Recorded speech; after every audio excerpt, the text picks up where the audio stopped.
I think he'll change, he is committed to his own level of service, and absolutely that will remain.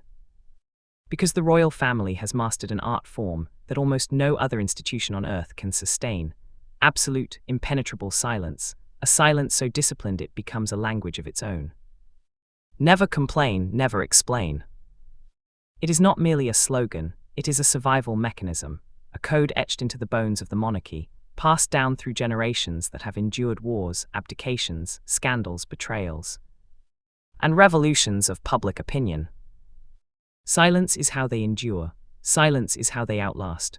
But what happens when that code is fractured, not by an external enemy, not by the press, not by the public, but from inside the family itself? Just days ago, after the explosive release of photographs that rippled through diplomatic circles and sent shockwaves across continents, sources close to Buckingham Palace report that Princess Anne finally spoke. Not to reporters, not to commentators, not to the crowd. She spoke to the inner circle, the people who understand what cannot be said out loud, and what she said was devastating in its simplicity. The dossier exists, and we tried to tell him. 11 words. No adjectives, no emotion, no embellishment. And yet those 11 words have allegedly reduced Prince Harry to tears in his Montecito mansion, because if they are true, then everything he believed about his life, his marriage, and his family's supposed betrayal has been inverted. Flipped, rewritten. If they are true, then the story he has told himself for years collapses under its own weight. Today we are examining what may be the most consequential royal intelligence failure in modern history. A failure that challenges everything the public has been encouraged to believe about Harry and Meghan's love story. This is no longer a question of whether Prince Harry made a mistake in judgment. It is a question of whether Princess Anne saw a catastrophe forming far in advance and tried, one final time, to stop it before it became irreversible. And if she did, why no one listened. Stay with this, because the evidence does not ask politely for your attention, it demands it. The vetting that changed everything begins in the autumn of 2016. London is turning gold and brown, the air sharp, the city settling into itself, and Prince Harry is falling in love. As always, protocol activates automatically. Level 3 security vetting by palace officers. Normally this is mundane, outstanding debts, criminal records, associations that could embarrass the crown. It is administrative, procedural, almost boring, but when the name Meghan Markle entered the system, something unusual happened.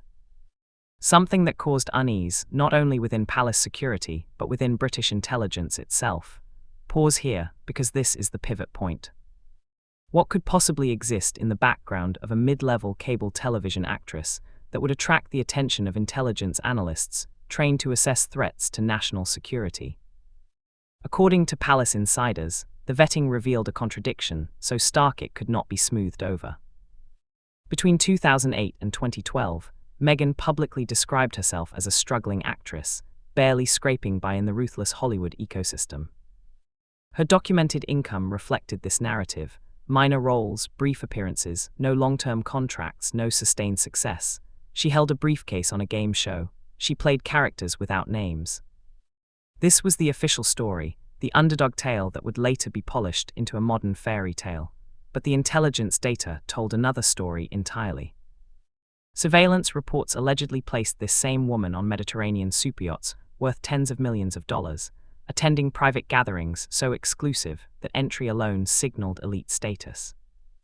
She appeared repeatedly in the company of Gulf elites, Middle Eastern power brokers, and international financiers.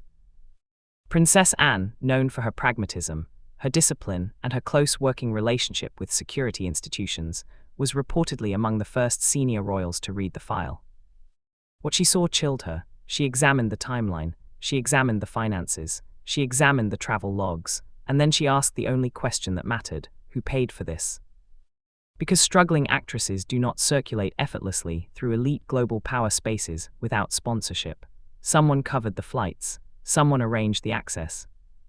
Someone ensured her presence in rooms where influence is traded quietly and consequences echo for decades. The dossier suggested something Harry could not reconcile with his romantic narrative. Meghan Markle was not struggling, she was being supported. And in intelligence analysis, unexplained support is the loudest alarm of all. Anne understood what Harry, caught in emotion, could not. These were not random invitations. They were not accidents of fate, they were signs of deliberate cultivation. When the same individual appears again and again in the same rarefied social environments over many years, without visible means to sustain such a lifestyle, analysts begin to trace patterns. They ask who benefits, who pays, and what is expected in return. Palace security would have cross-referenced financial records, travel manifests, photographs, and social connections.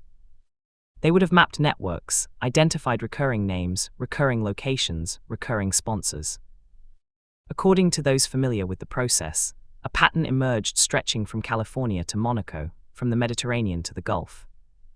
Funded by sources that did not appear in any official financial documentation.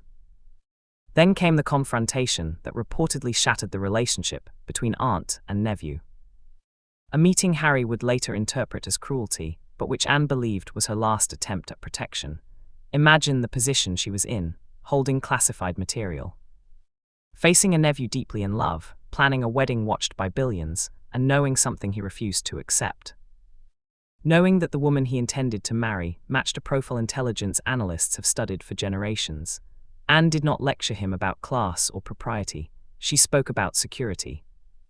She reportedly placed the dossier before him and referenced a term analysts use with clinical precision: strategic social placement. In elite power ecosystems, especially those linked to Gulf states and oligarchic wealth, socially adept individuals are sometimes placed near high-value targets through refined social engineering. Invitations, introductions, access, not espionage in the cinematic sense but influence in its most subtle form. Anne explained that the photographs did not show luck, they showed fluency, comfort. Familiarity with hierarchy. Her warning was blunt and unsettling. She hasn't just been dating you, Harry, she's been kept, and people do not keep you around unless you are useful. Harry rejected it. He saw prejudice where Anne saw patterns. He saw persecution where she saw intelligence assessment. He buried the report, ignored the documentation. Walked directly into what Anne believed was inevitable. The tragedy is not that he loved her. The tragedy is that he refused to question what love was built on. Anne was not motivated by snobbery. She was motivated by experience. Decades of service had taught her how often individuals seek proximity to the monarchy for leverage. She recognized the signs, the impossible lifestyle, the curated public persona, the opaque finances. These are not the hallmarks of innocence, they are the hallmarks of orchestration. Now consider the mathematics, because numbers are indifferent to emotion. Between 2008 and 2012, Meghan's career generated modest income. Yet the images place her in environments that cost tens of thousands per week: first-class flights, luxury accommodations, couture wardrobes, repeated consistently across years. The math does not work. Someone paid, someone facilitated, and as Anne allegedly reminded Harry, power does not give freely. This is where romance becomes transaction. In those circles, access is currency, beauty is leverage, and discretion is the price of admission. The pattern was sustained, systematic, deliberate. Financial forensics reportedly showed no corresponding spending, no withdrawals, no credit charges, which means someone else handled the logistics. In intelligence terms, this is called being handled. And the question Anne asked, the question that still reverberates, is what was expected in return. If the yachts were the stage, then Marcus Anderson was the architect. Publicly described as a friend and Soho House executive, he appeared differently in intelligence assessments. Anderson's skill lay in connections. In 2015, he oversaw the opening of Soho House Istanbul, a city that bridges continents and quietly facilitates deals. Sources suggest it was not merely a party, but a marketplace. Introductions were made, networks formed, timing mattered. Months later, Meghan would meet Harry. In retrospect, Istanbul looked like a culmination. She understood the rules, she knew how to move. And then came the blind date, arranged by Anderson himself. When Anne's warning surfaced, the palace response was measured but tense. Carefully worded denials, no legal threats, no outright dismissal. Because Anne's credibility is not easily erased, emergency meetings followed. What does she have? How far does it go? How do you contain something in a world without silence? Lawyers debated titles, funding, access, precedent. Documents were drafted in quiet rooms while the outside world roared. History echoed. Diana's shadow loomed. One priority dominated: conclude this, reset, move forward, strip titles of substance, separate name from power, impose silence where possible. Because beneath everything lay a single, unresolved truth. The code of silence only works when everyone agrees to keep it, and once it is broken from within, there is no restoring it. Only managing what comes next, sentence unfinished, story unresolved, consequences still unfolding.